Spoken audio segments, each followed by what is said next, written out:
You're listening to the Oracle Talk Radio Network. Hello, I'm Sabrina Carpenter. I'm Dasha. Hey, I'm Billie Eilish. What's up, guys? I'm Camila Cabello. Hey, this is Tate McRae. I love this station. I love this station.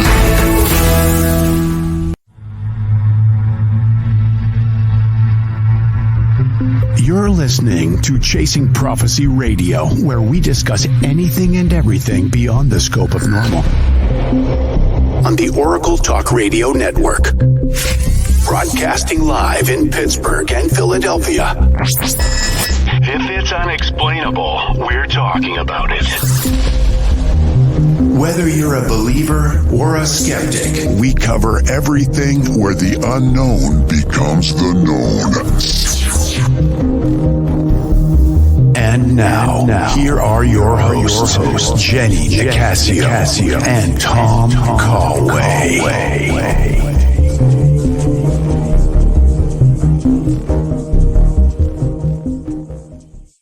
Good evening and welcome to Chasing Prophecy on the Oracle Talk Radio Network. I'm Jenny Nicasio, where we discuss anything and everything beyond the scope of normal. We have a great show tonight. We're going to explore life, weird, crazy, on the fringe of the unexplained, and the secrets hidden in plain sight. Tonight, we're going to go deep dive into the heart of the most paranormally active places in America, a place where the line between worlds is thin, where UFOs, Bigfoot, portals, and military activity convey. That's going to be good. So if you're into the high strangeness and real evidence and boots on the ground investigations, you're in the right place. So get ready, because what we're about to hear isn't theory, it's firsthand, it's raw, and it's just might change how you see reality. Okay, so I'm going to go ahead and bring Sean on real quick before we bring on our guests. Hey, Sean, how are you tonight? I'm doing okay, Miss Jenny Nicasio. How are you? I'm good, but it looks like we're having issues. Yeah, we're doing good, but it looks like a lot of the places we're not streaming on tonight. For some reason, we're having trouble streaming on 4 platforms tonight. So that's crazy. So I'm not sure what's going on. Let me just see. I'm checking UFO Paranormal. Let me see you, Pittsburgh Paranormal. I don't think we're streaming on there. It's like something's wrong on that. So we're not streaming on Oracle Talk Radio. What's that? It's streaming on my YouTube and it's streaming on my Facebook page. I put them in there. Oh, good. You did, because I don't know why it's not streaming on most of the like Oracle Talk Radio. Really? I'm gonna have to. Hey guys, listen. Well, she's can you guys share? I need... Go ahead, honey. Can you share it, Kurt, please? Listen, yeah, I don't know what's going on. Jenny. Last night's my last night with Jenny. I'm tired. Nothing against Jenny, nothing against Chasing Prophecy. I had a fun time with her, but I just do too many live streamings. And, I thought it was because you're getting some flack from the other. That too. We're not allowed to say that. But we're not? We're not allowed to say it. Oh, no. But also, well, she is right. You know, I'm just here. Good evening, KHR 79. Yeah, good evening, everybody. I just want to thank Jenny for allowing me to come on and just help her out. You can catch me on UPRN Talk Radio 105.3 Mississippi, 107.7 New Orleans. And I had a lot of fun, Jenny. I appreciate you. I'm glad you had fun. You know, allowing me to come in and help you out. Yeah, it's really been a pleasure having you on. I'm just trying to share the link on the other platform since StreamYard is giving us a hassle. So I'm not sure what happened. I don't know why it's not streaming on StreamYard. I don't know. Why does it do that? I don't know. You know what? It's possible. Do you have another show on your platform? Yeah, there's another show on the platform. Yeah, that's true. Okay. It could be that. It could be that. It could be another. It could be a lot of different things. I'm not really sure. I do see now it's on Chasing Prophecy YouTube, so maybe it's trying to reconnect. But we have a really good show. But I just want to thank everybody for tuning in every week and being very patient and being great in the chat. It's been great while Tom is off. I really appreciate it. And I just want to throw this out here, public service announcement. If anybody out there would like, I would decide to do guest co-host until Tom comes back. So if there's anybody out there that has a little bit of a urge to try to get into the podcasting business, you're more than welcome to come on as my co-host. Check it out, try it out. So, and if you might like it and want to stay on. Do it, guys, ladies and gents, do it. You don't have to have experience. You just have to have that little bit of, I don't know, that little niche. You like paranormal, you like anything that's beyond the scope of normal. So we'd love to have you on. And you must love to talk. Yeah, yeah, and if you like to argue, I like a good argument, a good discussion. So that would be great too. If you want to come on and you have the questions, you got the platform, and I really appreciate you guys. And I hope just because Sean is leaving doesn't mean you're not going to come in here and participate, because I really enjoy having you in the chat. Everybody, Kurt, Kenneth, Holly, Griff, there's Squatch Man, Joe Fox, all you guys. We really like having you come in.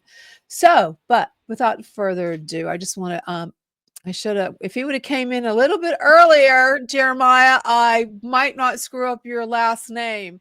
Is it Horstman? Oh, is it Horstman? I just want to make sure I don't screw it up, because I want to introduce you. Okay.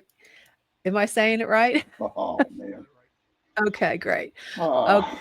So our guest tonight is Jeremiah Horstman, a seasoned paranormal researcher who spent 13 years investigating the Bradshaw Ranch, the infamous Arizona hotspot for the unexplained phenomena. From Bigfoot encounters in Pennsylvania to the multiple appearances on Coast to Coast AM and Beyond Skinwalker, Jeremiah's work has captivated both believers and skeptics. He's not here to speculate. He's here to share what he's seen, felt, and survived. Jeremiah, welcome to Chasing Prophecy. Thank you for having me. It's wonderful to be here, especially. I think you're muted, babe. Jeremiah, check your mic. You might be muted. I think you are. You have yourself muted. I can't unmute you. Let me see if I can try. No, you're still muted. Try now.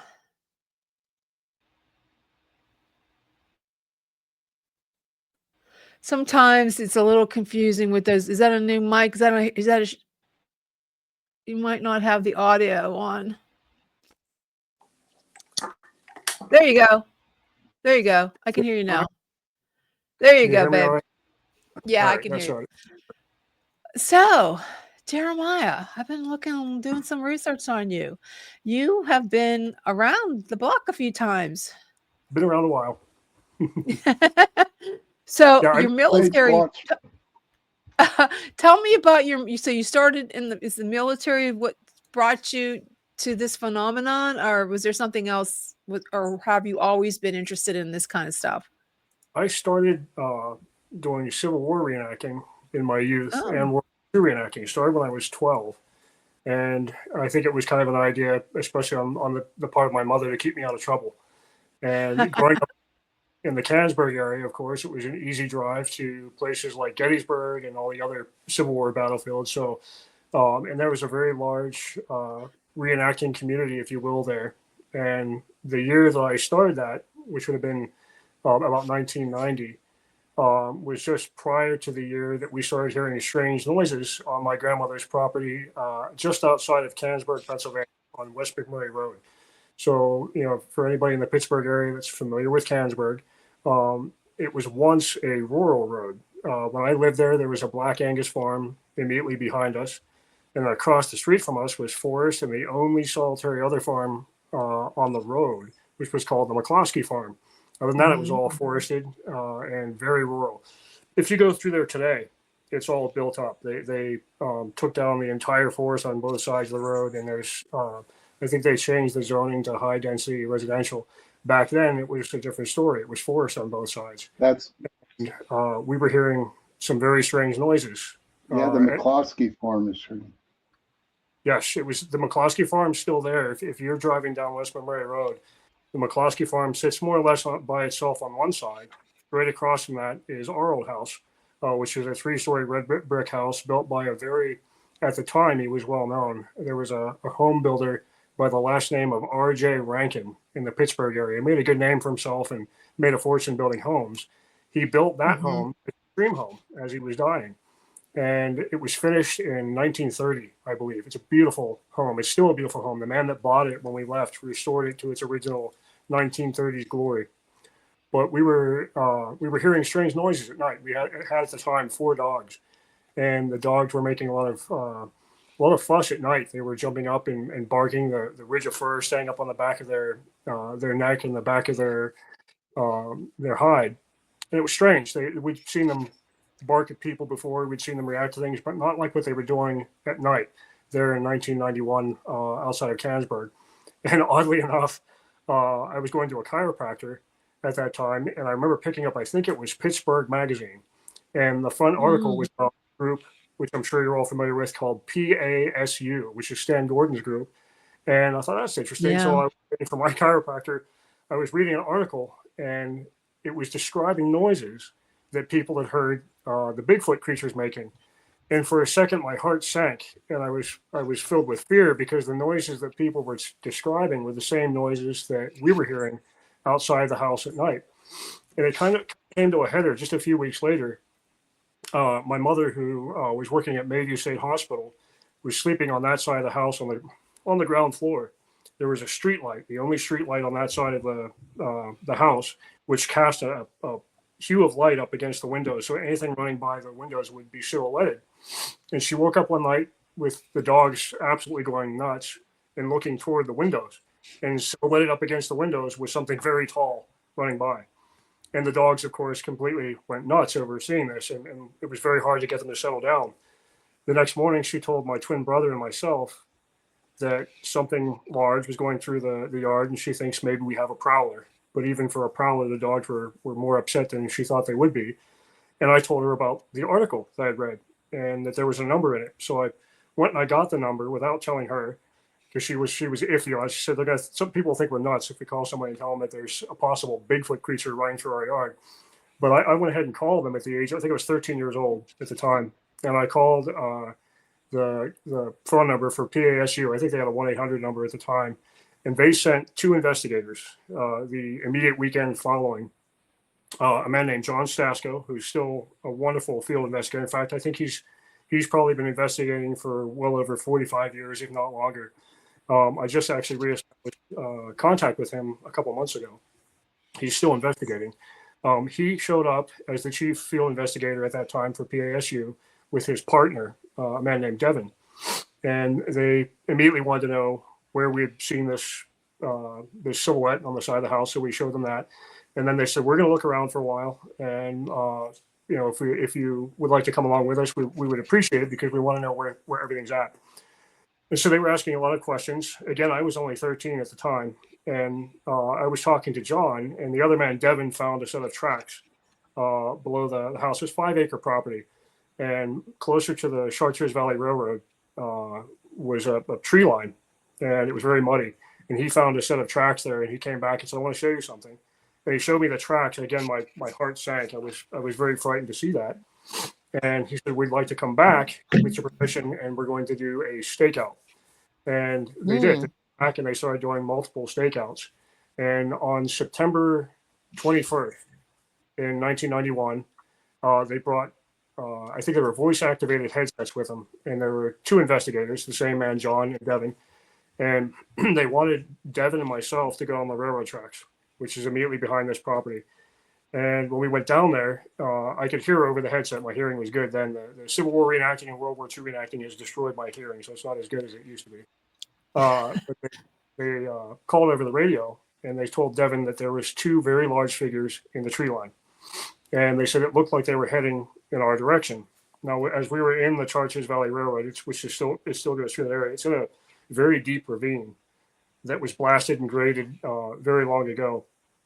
And it's pitch black down there because the canopy of trees folds over top of the railroad. And so we're walking down there in pitch black. And I remember the man that was with me stopped me and told me to be quiet. And then I could hear over the radio they ordered us to start walking forward again. And as we did, something seemingly exploded on the railroad track in front of us. And what it was large pieces of rock that were sticking out on the side of the embankment were being pulled out and thrown in front of us. And I didn't remember this, but they said I was screaming so loud they could hear me over the headsets up on the top side near the houses. The other investigator was. I have no recollection. I was so afraid. I don't remember yelling out loud. I bet. Another rock came down and shattered on. I remember seeing sparks because some of them hit the iron of the rails. And we got permission to turn on the flashlight from the chief investigator, and Devin turned on his flashlight, and in front of us was this massive cloud of dust where the rocks had exploded. And a couple of them were huge. Even though they had shattered, they were very large. So it was clear that something very powerful and very big was tearing those rocks out and throwing them down at us. And so after a few of these rocks came down, he whispered over the microphone that these creatures, whatever they are immediately in front of us, but on the south side of the embankment, the same side that the other investigator was on. He said, we're going to move forward and hopefully we can flush it toward you. And I do remember grabbing this man's arm. He was big. He was about 6'7", he had a big red beard. I grabbed Devin's arm and I was afraid. And he said, be cool, it's okay. And he grabbed my arm and started pushing me along. He turned his flashlight out. So we're walking along now where these boulders were coming down in pitch black. Nothing happened. So a long story short, we were ordered after probably an hour to come back up through the backyards. And we would end up meeting up with the other investigator and a few other people that were my family members in the rear of my grandmother's property. As we were walking through the backyards, the clouds parted and it was almost full moon that night. And this bluish, you know how it is in Pennsylvania when there's a full moon or close full moon. Yeah. Full kind of bluish gray light illuminated the property that we were walking through. As we approached the corner property of my neighbors and my grandmother's place, we saw two very tall creatures leap out of the forest, and they were running from my right to left. And as they did so, we could see that they didn't seem to have necks. It seemed like their heads were sitting on their shoulders. And so they were turned in such a way where they were looking at the other investigator who didn't know they were there. He was shining his flashlight on the ground. And I froze. I was terrified because I could see clearly what these things were. They weren't human. And I remember they were very lanky. They weren't like the movie Bigfoot that's just very powerful and muscular. They were very, very thin and lanky. And there was long, very long black hair on their arms, which I could see in the moonlight, swishing as they swung their arms. And there seemed to be, as they moved, a slight bobbing of the upper half of the body. Crazy. The best describe it kind of like when you see a pigeon bobbing its head, that's what it reminded me of. And I remember putting that in my official description to PASU at the time. And I was frozen with terror. I had my flashlight. I was bringing the flashlight up. And all of this happened, mind you, in just seconds. And the chief investigator yelled out, now. And we both turned on our flashlights and hit them both with our flashlights. The one that was following the first one turned quickly and looked at us. And I remember seeing these very big green eyes with a wide space in between. Oh. And it was, we must have frightened it. And it ran faster and actually bumped into the one. Hey, Joe. Go ahead. I'm sorry. Oh, no, I was just saying hello to Joe Fox. He's in the chat. And the one in front of it, that first one, when it got bumped, turned and looked at us. And then they continued to run and vanished in the upper portion of the front yard where there were some pine trees. That was my first Bigfoot experience. And luckily, Wow. I remember the investigators realizing how upset I was as a 13-year-old. The big man, Devin, leaned down and put his hand on my shoulder and he said, do you understand that what you saw statistically is very rare? And he said, for someone your age, you're going to remember this the rest of your life. And he said, I want you to remember that we were here with you, the details that you saw. And he said, we're going to ask you to write a very detailed report. He said, I know I was staying there with you, but I can't help you. It has to come from your memory. So we both were separated. We wrote our own separate reports for Stan Gordon's PASU. After that night, and since that night, I've been obsessed with anything and everything paranormal. I was so frightened at the time, but after that, this strange, I guess it's human curiosity. It's not strange. You want to see it again because it was such a fleeting moment so quickly. And I think this is what most people that have Bigfoot sightings will say.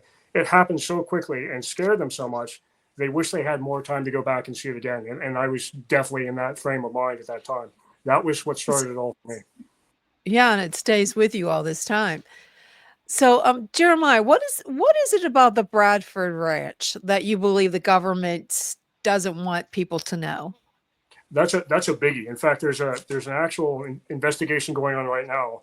We've been working on for about a year, and I'm limited to what I can say until they publish their findings. But it's focused on just that because the Congressional Oversight Committee is working on, I guess the best way to say it, are firms, not the military, but aerospace and defense firms, which are using black budget funds illegally in reverse engineering the aircraft. I don't know if any of you have heard of Jake Barber and his recent coming out that he was involved in Yeah, UFO upheavals. Jake Barb. The Oversight Committee is extremely interested in that subject matter. And there's about 150, just shy of 150 facilities that are hidden underground across the country. Most of them are in the Southwest. One of the big ones is here in just outside of Sedona, Arizona, northwest of town. And they're very protective of what they've got out there. Yeah, I bet. If anybody's just turning in now, we're talking to Jeremiah Horstman. He is a renowned paranormal investigator. He's been around for a lot. He's been in the military. How many years? 13? How many years? 13 years? I wasn't actually in the military. I'm just a living history reenactor. So what Wow. Okay, so you really react. Impact. uh, Those pictures you sent me were really cool. We're gonna play some of those pictures too. And if you're watching anywhere else on TikTok or YouTube, you can see this whole live right now. If you go to Oracle Talk Radio Network YouTube channel, you can see it live right now. And if you have any questions for Jeremiah, he would be more than happy to answer anything that he can. Sean, you're quiet. I'm just enjoying your guest. That's what I'm doing. But I'd like to know, you reenact, right? You Union or Confederate? Oh, I did a Union impression, the 9th Pennsylvania Reserves. And that Wow, there you go. Right there up The ninth, okay. Company A called the Pittsburgh Rifles. You're a native cool. Pittsburgher. I am. Okay, me and Sean both are. And in fact, yeah, I'm from Dormont. Where at? Dormont, Sean, Mount Lebanon area. Yes, very familiar. Yeah, I'm from around there. I had not been home. I'm a Civil War buff too, but I don't reenact. Oh, that whole area is very rich with Civil War history. One of the first really renowned surgeons was from Washington County, Pennsylvania.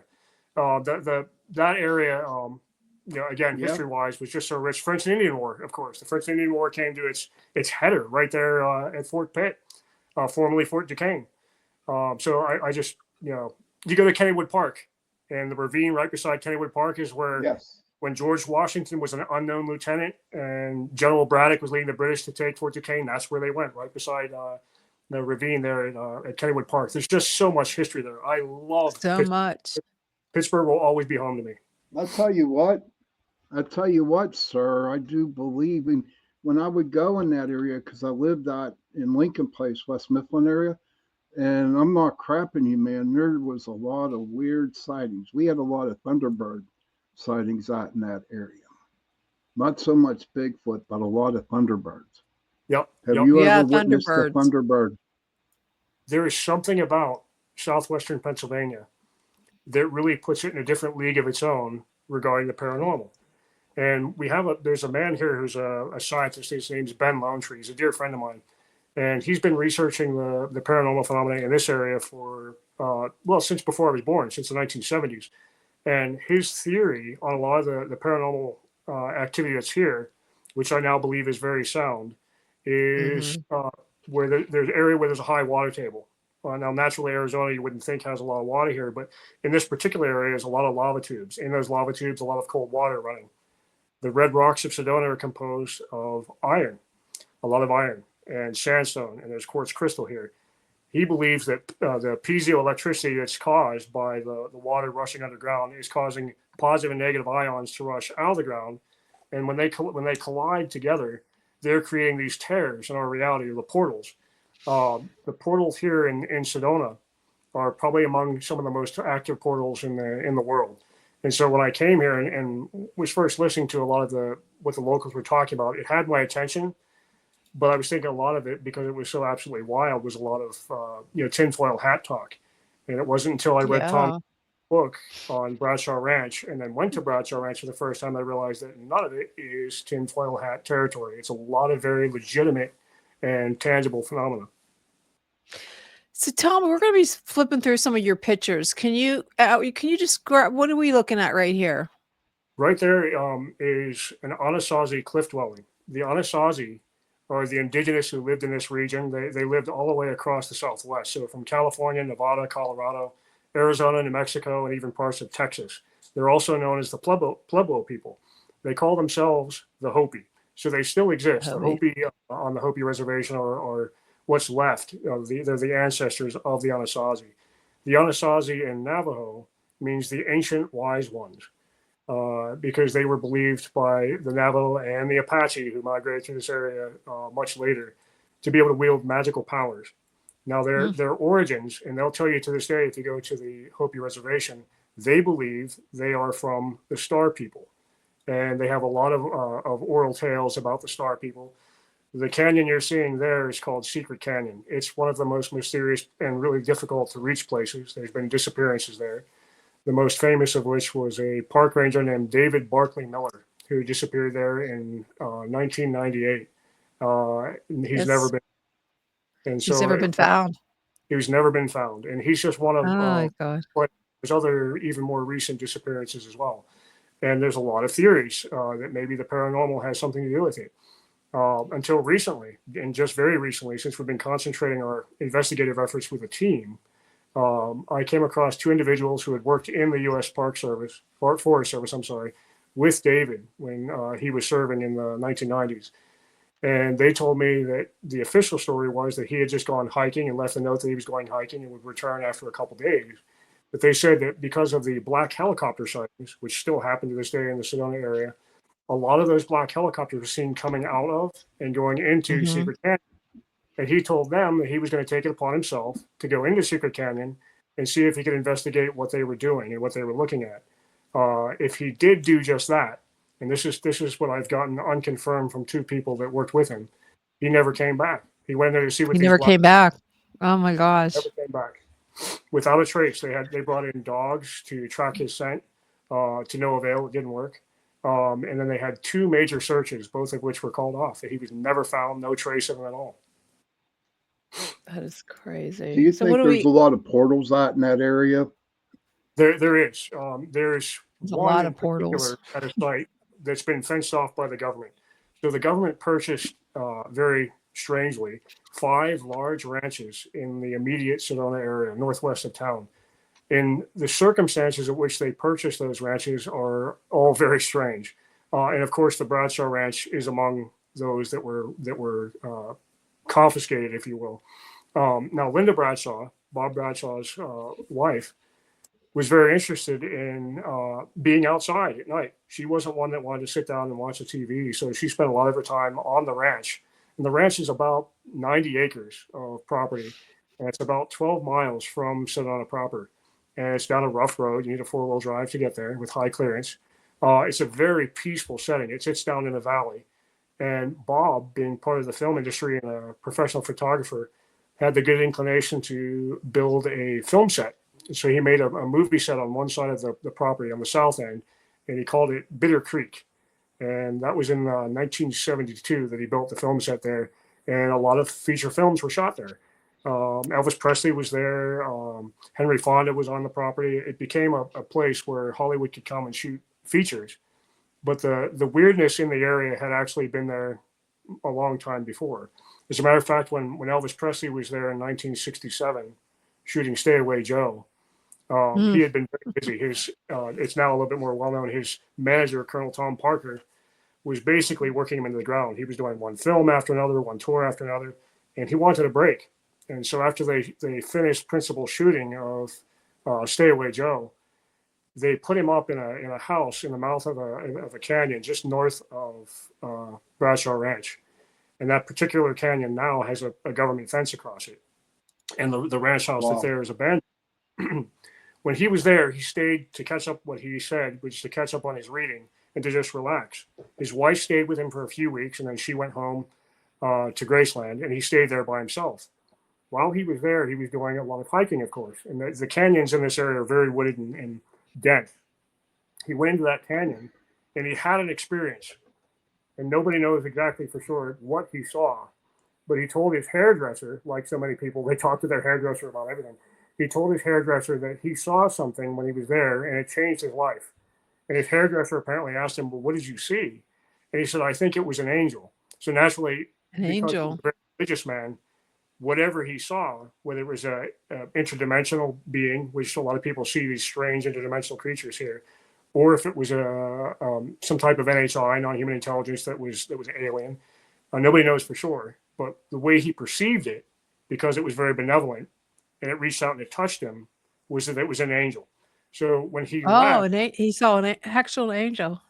he saw an angel, and he claimed after he left, he wouldn't tell anybody about it. So he thought everyone would think he was nuts. So he only told his hairdresser about it, and his hairdresser made the story that when Elvis was in Sedona and they finished shooting Stay Away Joe in 1967, that in one of the canyons, and we know which canyon it was, that he saw an angel. And after that, if you look at that roughly that time when he left, he started getting back into gospel music, and he turned into a much more soft. He was a polite guy, anyways, but he was much more soft spoken and apparently a lot more quiet after the experience he had here in Sedona in that canyon. It's amazing That stuff. is interesting. Amazing is like awesome. There's so many anecdotes like that of people having their own experiences here. And one of our first experiences on the ranch, there's many, but the author of the Emerging Dimensions book, it's co-authored actually. Linda Bradshaw wrote about the first 60 to 80 pages, and then Tom Dongo, the researcher, who's now a good friend of mine, wrote the latter part of the book. He spoke of a phenomenon that people kept seeing that they would mistake for a forest fire. And some people call it the fireball orb. It's a large ball of light that looks like a fire. And naturally in this area, the forest fire hazard is very high. And so when people see it, they would naturally call the fire department and report a forest fire, only to have the firemen come and see if there's no fire at all.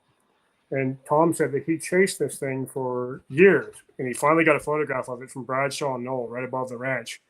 Well, we were out there with a drone, with 2 cameras, and we were there for hours after dark. And we sat on a boulder, and my girlfriend had her back against mine, and I was facing another direction so we could have a view 360 degrees around us, and nothing happened. And we had both been saying, I got a feeling something's going to happen tonight. So we kept our cameras on. We were both ready.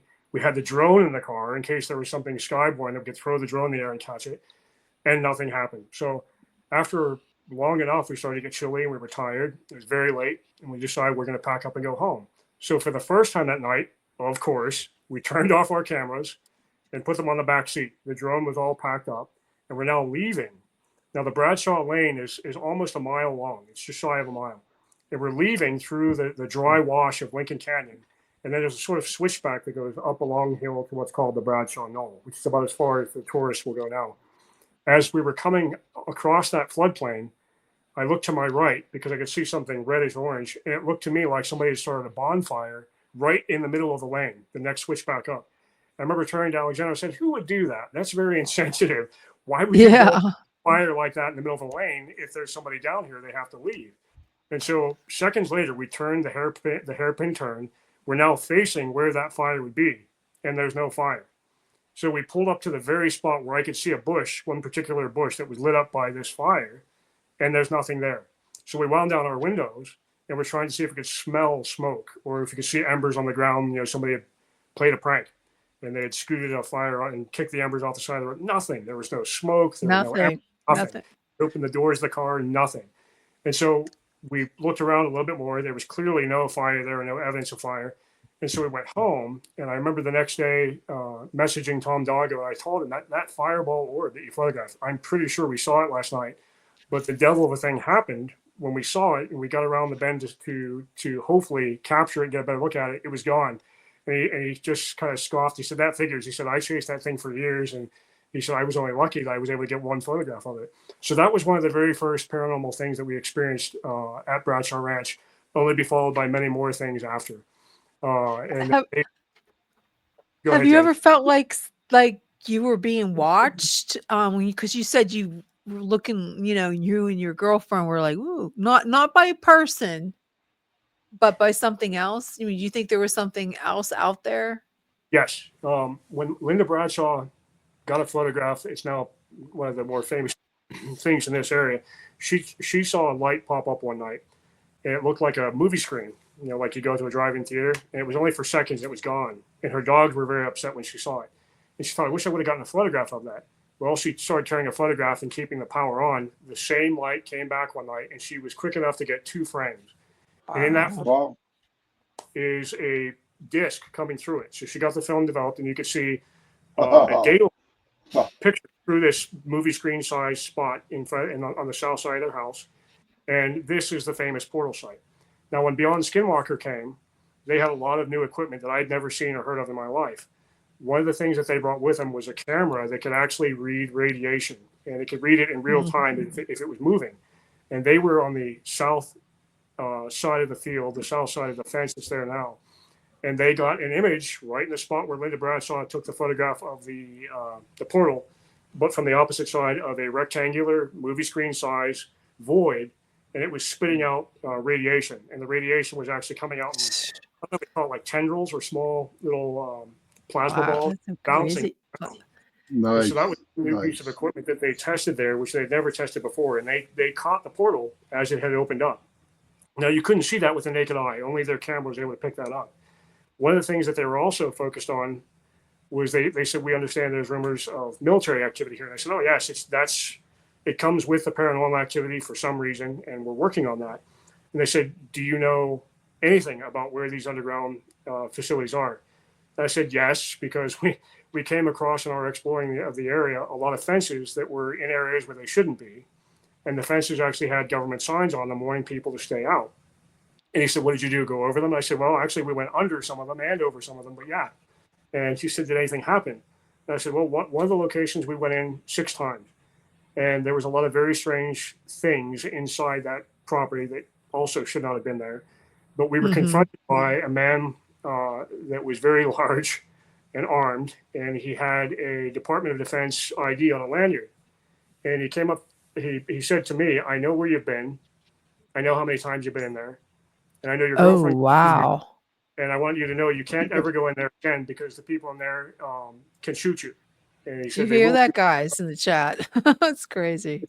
After that first threat, I was taking the other accounts of people running into these military types a lot more seriously. And I saw the Department of Defense ID. It was a legit ID. I'd seen them before. So I put that in the back of my mind. I thought, okay, I'm never going back to that place ever again.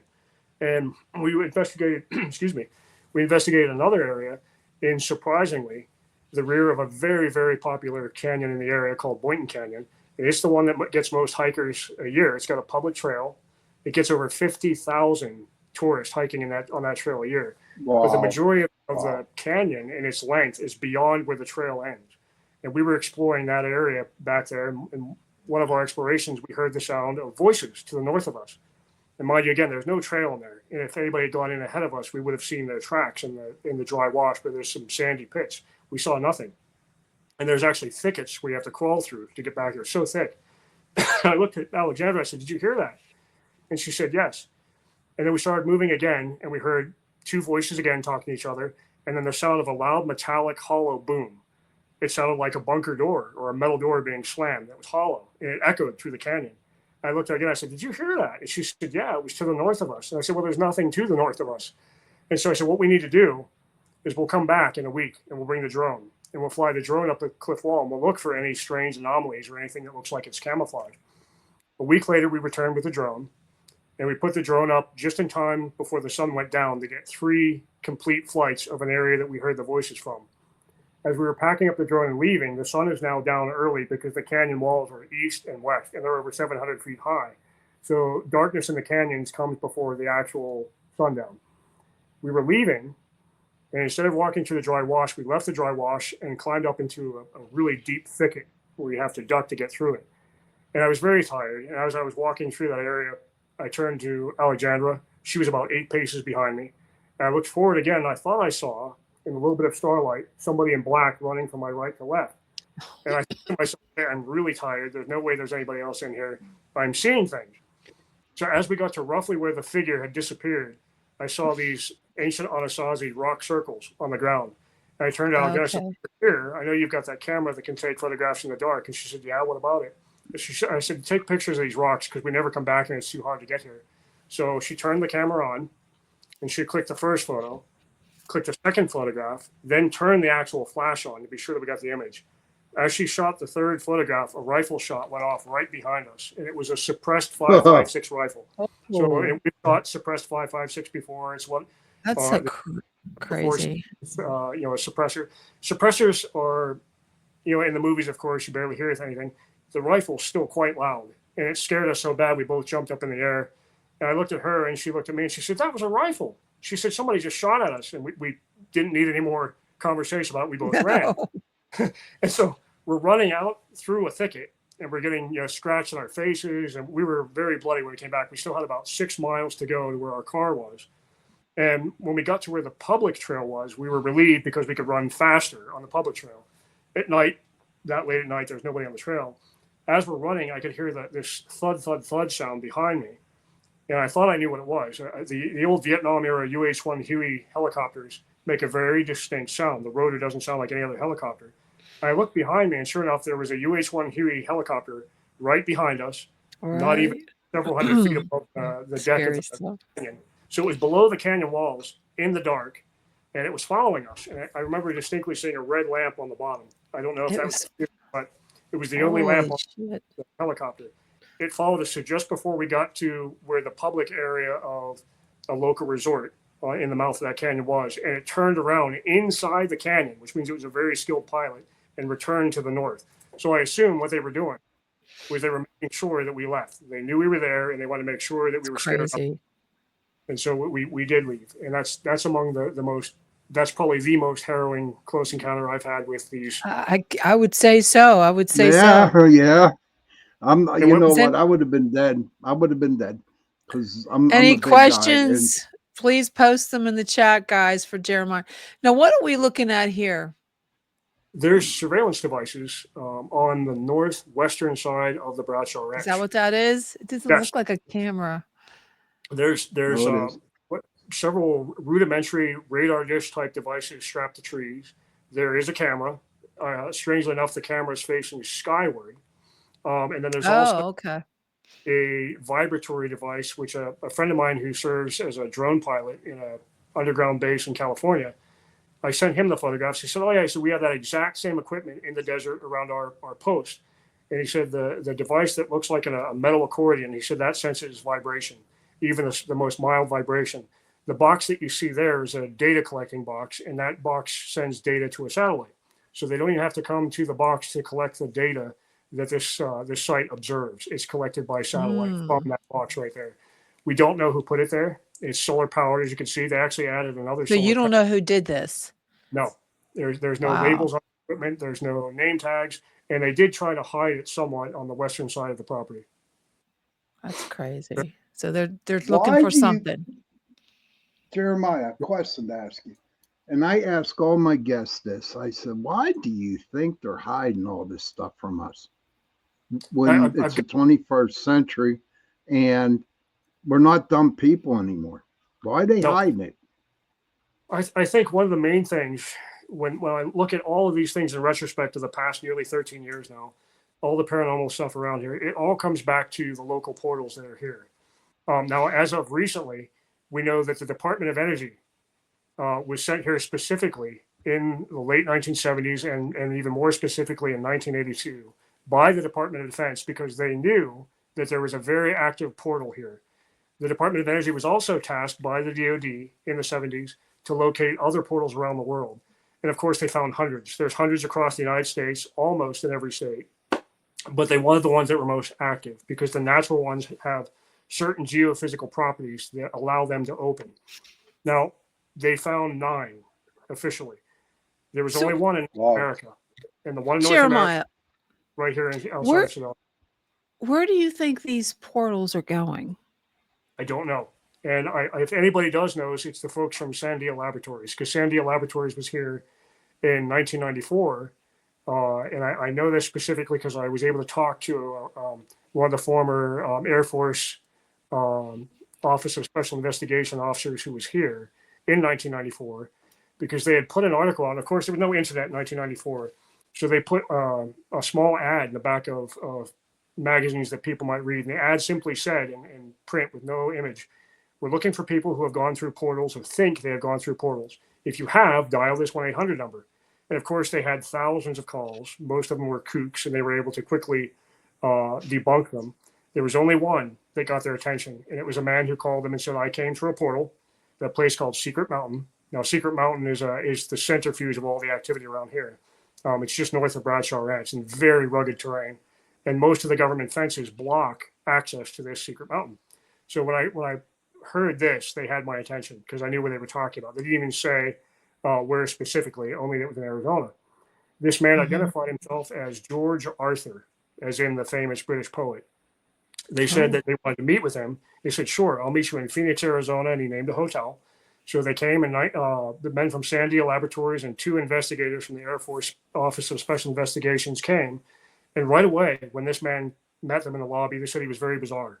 He was very tall. He had an abnormally long neck, big eyes, ears that were longer at the top than a normal human being's ears would be. And then most specifically, he had very long arms that were disproportionate to his body. Jesus. So I started talking to him. They said, "First, Mr. Arthur, we would like to fingerprint you, and are you okay if we get a DNA swab from your mouth?" And he said, "Absolutely, please." So they took the fingerprints, they did the DNA swab, and they ran those off to the Phoenix FBI office to process it as quickly as they could, while these gentlemen continued the interview. As they interviewed him, they asked him, of course, "Where are you from?"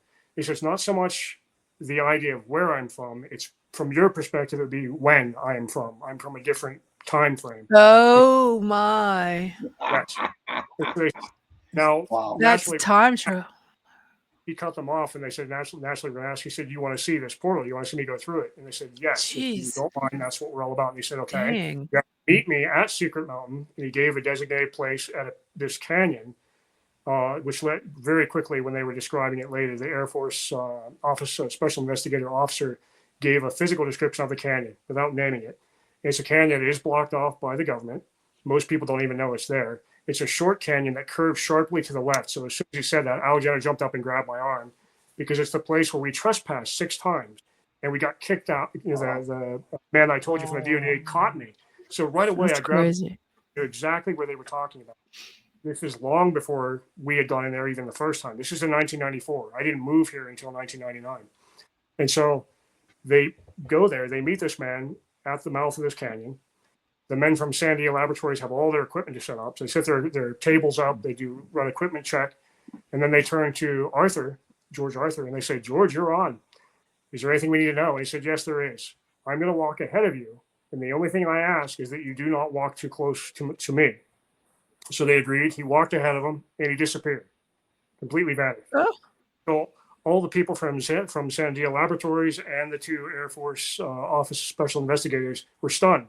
They stood there not knowing what to do. And of course, nobody wants to walk forward to where this man vanished. Yeah. So finally, everybody turns and looks at the chief investigator, the man I finally got to get in contact with. And he figured, okay, well, I'm in charge here. So he walks forward, and he said there was nothing. There was no smell of ozone. There was nothing. Yeah, there was puddles of it had rained before they came. It was monsoon season. There were puddles of water on the rocks and nothing else. So he said they searched the canyon. They went in, and he said the end of the canyon, as it curves, ends at a 2,000-foot sheer wall. There was nowhere that if this man could have ducked out of sight. Yeah, where he could have went. There, the man walked through the portal. Since that He walked through. before, the ranch immediately in front of that canyon has been bought by the government and is fenced off. Of course. And it has not 1, not 2, but 4 fences blocking it off. That's one of probably one of the most highly guarded national security secrets in the area. And it's one of the focuses of the recent investigation, which should be releasing its findings probably within a month or so. Oh, that's good to hear. Wow.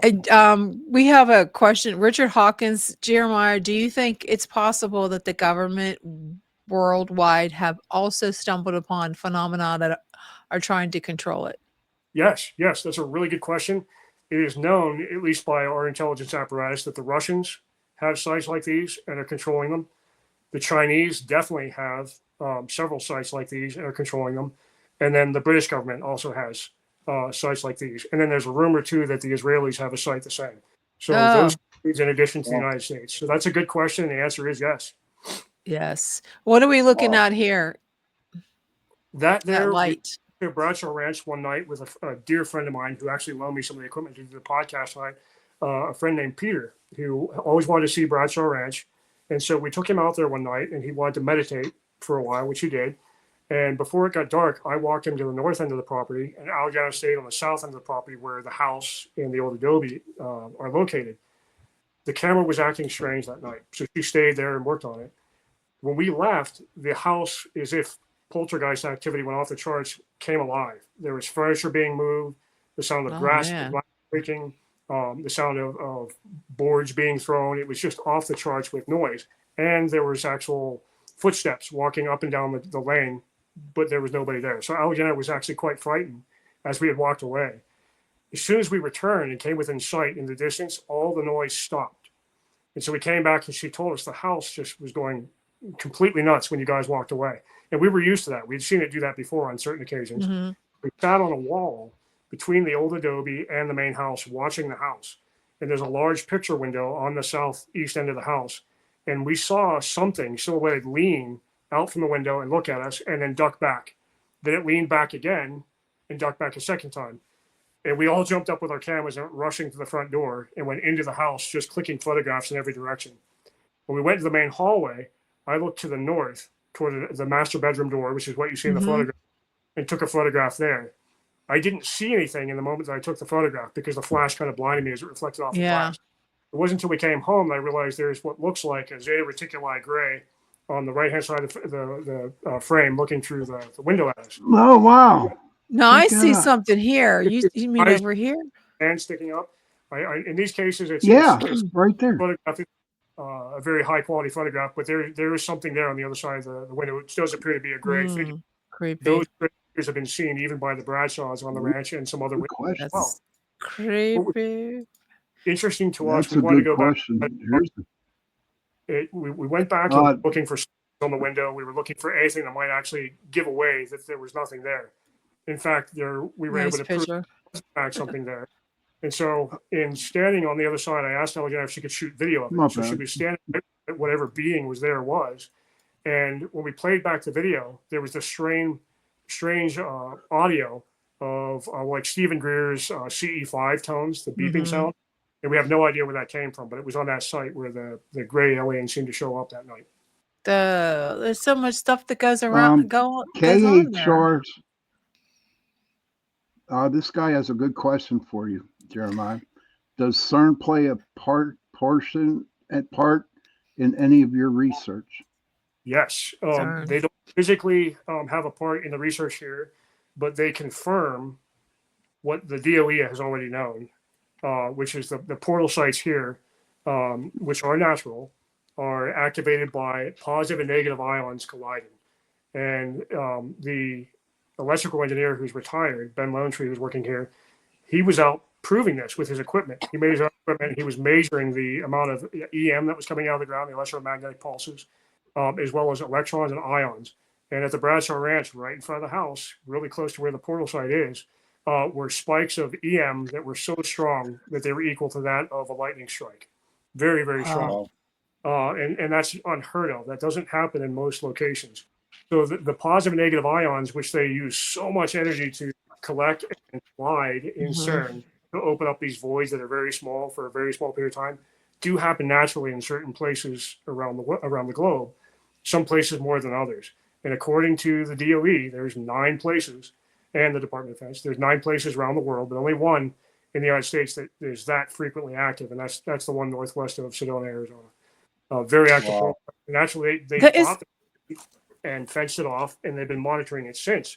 But what's really interesting is a piece of evidence just kind of fell into our laps not too long ago. And it was from Linda Moulton Howe. Linda Moulton Howe put a video out in December where she was talking about sentimental things. In that particular video, she was referencing her favorite cat, which had passed away. And she was passing, I think that the whole point of it was that energy, which we're all energy, composed of, it doesn't go away. When we passed on, our physical body, our vehicle, if you will, lays down and goes back to the earth. the energy, the essence of our soul goes on, because energy, as Einstein said, never dies. Carries on and goes to another place. Never dies. I'm sorry, Jenny, I didn't mean to interrupt you. No, you didn't interrupt. I was just agreeing with you. It never dies. We have a couple minutes left, but what was the most terrifying or unexplainable encounter you've experienced out there that you would like to share? And do you think about walking away for good after that happened? No, it was even No? more inspiring. Probably one of the best things that we ever saw was actually not on the ranch. We were actually minding a friend's, just outside Flagstaff, which is north of here. It's about 45 minutes north.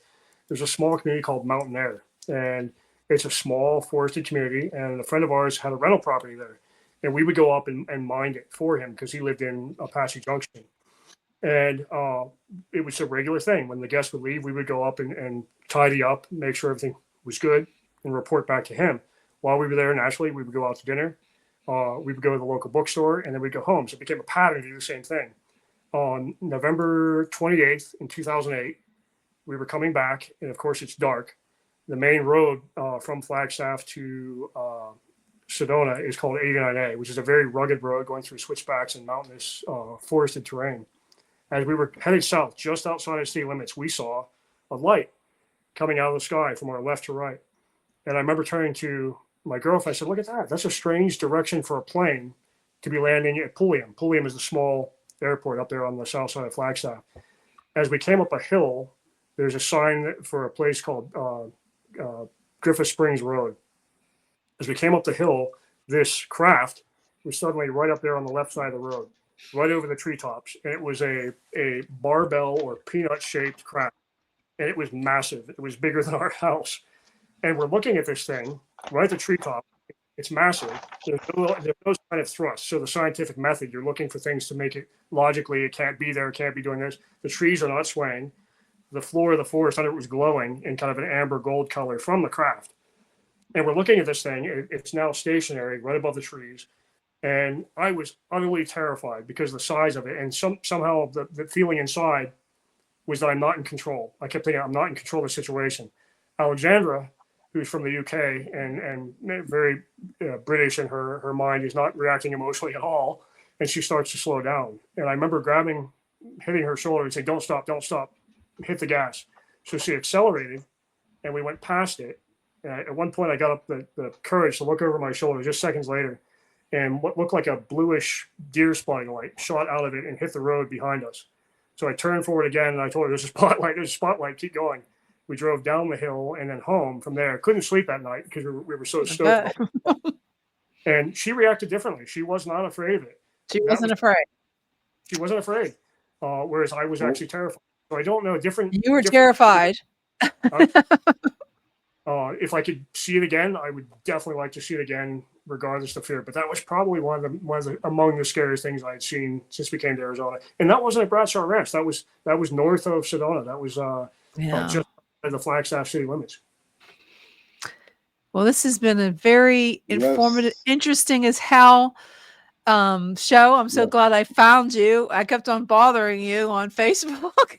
No bother. No bother. It's such a pleasure to be able to. I'm so glad we finally got to have you on the show. So are you living in the area now, or are you living in Arizona? I'm in Arizona. I'm in Sedona, Arizona. So I'm actually about 20 minutes away from that portal site here in West Sedona. That hot zone, if you will, is about 12 miles from West Sedona. So it's not a far drive, but you have to have a high clearance vehicle and be ready for some rough road to get out there. To Mark Eddy, that's the California girl in me. You ever see California people always love to wear their sunglasses above their head, Okay. But Jeremiah, I have a question before I just let you go, because I told you it's an hour show. Politis, David Politis, he had a show and he talked about Sonoma. Do you think that this Bigfoot is going in these portals that they see? I do. I'm actually almost 100% positive, because I've actually met witnesses and heard of other witnesses who saw the portal appear and saw the Bigfoot creatures come out of it. One of the best. Wow.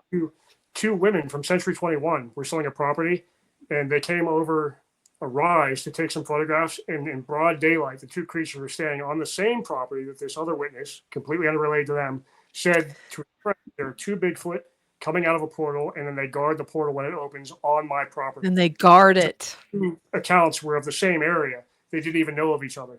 And so, yes, the Bigfoot creatures here are directly related to those portals, directly. Do you hear that, guys? Cool. I'm going. Bigfoot in the portals. I'm going. Well, thank you so much for Thank you. coming on. I want to have you back on with my co-founder of Oracle Talk Radio, Tom Callway, comes back. I want you on with him because he would love this. And I think there's so much that we can talk about. But this could go on and on. There's a lot to talk about. Big hours. Yes. Yes, hours and hours. But thank you again for coming on. I really appreciate it. And you have a wonderful night. And come to Pittsburgh. Go to Bushy Run Battlefield. Do the reenactment there. Okay. Thank you so much for having me.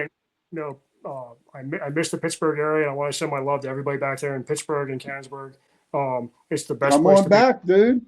Come on back. I will. You can go to the Bushy Run Battlefield reenactment this year. Hopefully they'll have it in August. Last year we had tornadoes that blew some trees down. Oh yeah. Yeah, there would have been reenactment wearing kilts at that one. So there's kilts. Yeah. Well, you have a wonderful rest of your week. Thanks again. Thank you. Wow, that was great, guys. Thank you so much for tuning in. All you people, I see you must be Jeremiah's fans. So thank you so much for tuning in tonight. I really appreciate it.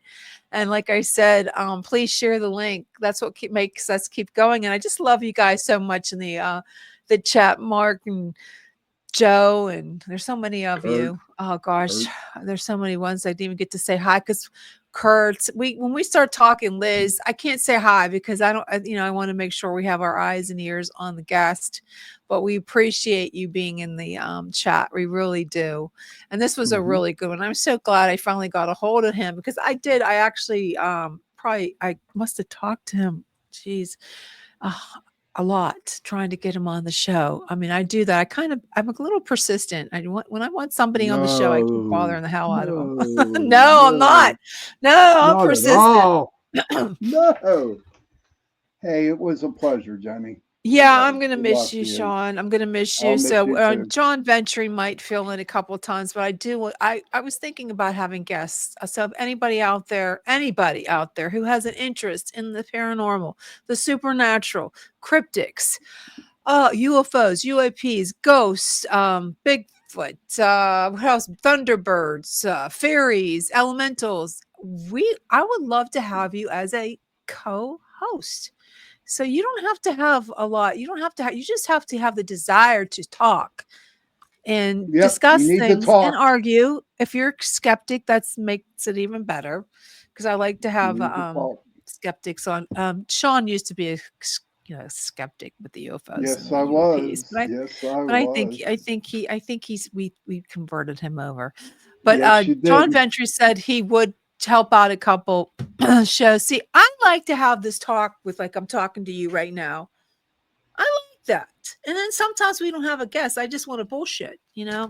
And I can't do that with myself because sometimes I think if I do that by myself, I'm having multiple personalities, like Chad, how's it going? Fine, thank you. No, man, Jen, if I can do it, you can do it, man. I don't know. Seriously. Yeah, you have to have a personality for that. You do. But before we go, Sean, I want to just ask Mr. Predictor to ask you. I mean, you can ask him one last question before you go. Is there something you'd like to ask Mr. Predictor? Mr. Predictor, will my podcast journey get a lot bigger? Did you hear that, Mr. Predictor? He thinks he wants to be the next Joe Rogan. Pretty close. Am I the next Joe Rogan? Mr. Predictor. There you go. What did he say? I didn't hear him. You can rely on that. Ooh, cool. See? He wants you to be the next. Mr. Predictor, should I just hang it up and go to sleep? Yes.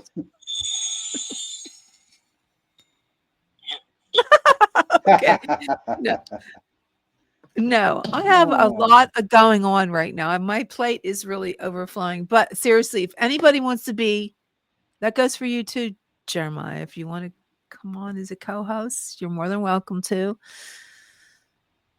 But it's going to be a long, how many months now? 10 months. But I think we can do it. I can do it. I can do it. I know you can do it. And I also have Pages of Faith, which it's growing. Did you guys? I want you to go check out my Pages of Faith and see how many videos I have and see how many subscribers I got. And they're growing good. and growing. They're good. She's And people ask me, changing me. what did you say? Oh, what I say? People think, how can you talk about faith and Jesus and God when I talk about aliens and cryptics? Because to me, Jesus and God is the creator of all these creatures and these different realms and these different beings and aliens. And we can debate on that one, Miss Jenny. No, I know we can. But seriously, no, it's growing. It's growing. Awesome. Well, anyways, it's been I'm proud of you. I'm proud of you too, Sean. We come a long way. It's been 6 Yes, years. Yep, we have. 6 years. Chasing Prophecy's been on for 6 years. I go and I come and I go back, but I'm always there.